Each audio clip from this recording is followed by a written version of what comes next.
ٹھیک ہے سامعین، السلام علیکم۔ آج کی ہماری سٹوری ہے سکون کی تلاش۔ طارق نہر کے کنارے اداس بیٹھا لہروں کو دیکھ رہا تھا کہ اس کا ایک دوست وہاں سے گزرا۔ طارق پر نظر پڑی تو اس کی خیر خیریت پوچھی۔ طارق نے اس کے سامنے اپنا دل کھول کر رکھ دیا کہ یار سکون کی تلاش میں ہوں، گھر میں بیوی بچوں کے شور سے تنگ آ گیا ہوں، اب تو کان بجنے لگے ہیں، ٹھیک سے دکھائی نہیں دیتا اور نیند بھی پوری نہیں ہوتی۔ جب دل زیادہ گھبراتا ہے تو نہر کے کنارے پہنچ جاتا ہوں۔ دوست نے مشورہ دیا کہ ساتھ والے گاؤں میں ایک بڑے حکیم صاحب ہیں، ان سے ملو، شاید وہ تمہارا مسئلہ حل کر دیں۔ طارق اسی دن حکیم صاحب کے پاس پہنچ گیا اور اپنا مسئلہ بیان کیا۔ انہوں نے اس کی نبض چیک کی اور کہنے لگے کہ تمہارا علاج ہو جائے گا، مگر میں جو کہوں وہ کرنا ہوگا۔ طارق نے حامی بھر لی تو بڑے حکیم صاحب نے کہا گھر میں مرغا رکھ لو اور 3 دن بعد میرے پاس آنا۔ طارق نے دل میں سوچا کہ پہلے ہی بچوں کے شور سے تنگ ہوں، اوپر سے مرغا بھی۔ خیر وہ گھر جاتے ہوئے کریم بخش سے مرغا خرید کر لے گیا۔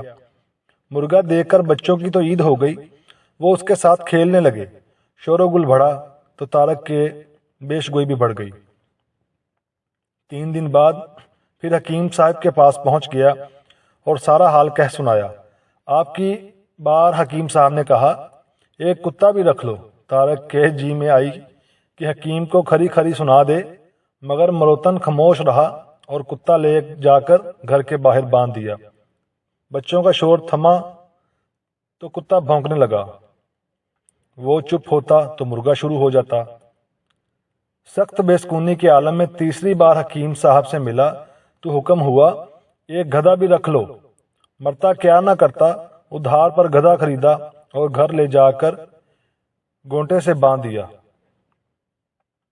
اب تو محلے والے بھی اس کے گھر پہنچ گئے کہ کچھ ہمارا بھی خیال کرو، تمہارے جانوروں اور بچوں نے مل کر ہمارا سکون برباد کر رکھا ہے۔ طارق نے حکیم صاحب سے فریاد کی تو فرمایا گدھے کو فوراً بیچ دو۔ آدھی قیمت پر گدھے سے جان چھڑوائی تو اس رات کچھ بہتر نیند آئی۔ دوسرے دن حکیم صاحب سے ملا تو حکم ہوا کتے کو بھی جلتا کرو۔ ایسا ہی کیا تو گھر میں مزید خاموشی ہو گئی۔ اب کی بار حکیم صاحب سے ملا تو فرمایا کہ مرغا ذبح کر کے کھا لو۔ طارق نے ہمت کر کے کہا حکیم صاحب ٹھیک ہے، میں نے آپ کی ہر بات ماننے کا وعدہ کیا تھا، مگر مرغا ہمارے گھر کی رونق بن چکا ہے، بچے اس کی وجہ سے خوش ہیں، جب تک وہ بانگ نہ دے لگتا ہے ہی نہیں کہ دن نکل آیا ہے۔ حکیم صاحب نے اپنا حکم دہرایا اور طارق نے بجھے دل سے اس پر بھی عمل کر ڈالا۔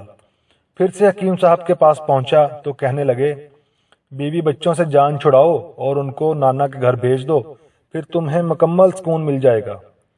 طارق رونے کے قریب ہو گیا اور کہنے لگا کہ حکیم صاحب بس اتنا کافی ہے، میرا علاج مکمل ہوا، اب مجھے سکون ہے۔ حکیم صاحب نے اس کے کندھے پر ہاتھ رکھا اور کہنے لگے میں تمہیں یہی سمجھانا چاہتا تھا کہ سکون ہمارے اندر ہوتا ہے اور ہم اسے باہر تلاش کرتے رہتے ہیں۔ اگر ہم اپنا ذہن بنا لیں تو خلاف مزاج باتوں کو برداشت کرنے کی عادت بھی بن سکتی ہے، ورنہ ہم بے سکونی کا شکار رہتے ہیں۔